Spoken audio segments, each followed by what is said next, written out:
தீனாளுடைய சகோதரர்கள் பேசினது ஏமோருக்கும் சீஹேமுக்கும் ரொம்ப நல்லதாக பட்டுச்சு. தீனாலை நேசிச்சனால சீக்கிரமாக எப்படியாவது இந்த விருத்த சேதனத்தை பண்ணிவிட்டு தீனாலை கல்யாணம் பண்ணிக்கணும்னு சொல்லிட்டு சீஹேமும் நினச்சாரு. அவங்க அப்பா ஏமோர் ஊரில் உள்ள எல்லா ஆண்களையும் கூட்டு வச்சு பேசுகிறாரு. நம்ம ஊருக்கு புதுசாக வந்தவங்க சமாதானமாக நம்ம கூட பழகுறாங்க. நம்ம ஊர் ரொம்ப பெருசாக தானே இருக்குது. அவங்களும் இங்கேயே தங்கி பிஸ்னஸ் பண்ணட்டும். அவங்க கேட்குற மாதிரி நம்ம விருத்த சேதனை மட்டும் பண்ணிட்டா போதும். அவங்களும் நம்ம கூட சம்பந்தம் பண்ணுவாங்களாம்.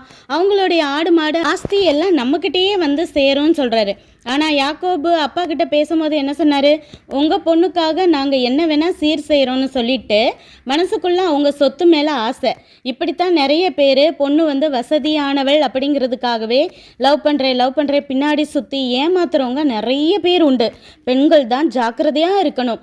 ஏமோருடைய பேச்சை கேட்டு ஊரில் உள்ள ஆண்கள் எல்லாரும் சரின்னு சொல்லி விருத்த சேதனை பண்ணுறாங்க. ரொம்ப வலியோடு படுத்திருக்கும் போது 3வது நாள் தீனாளுடைய அண்ணன் சிமியோன் லேவிங்கிற 2 அண்ணன்மாரும் ஊரில் உள்ள ஆண்கள் எல்லாத்தையும் கட்டையத்தால் வெட்டி கொன்று போட்டு சீகேம் வீட்டில் இருந்த தீனாலையும் கூட்டிகிட்டு போயிட்டாங்க.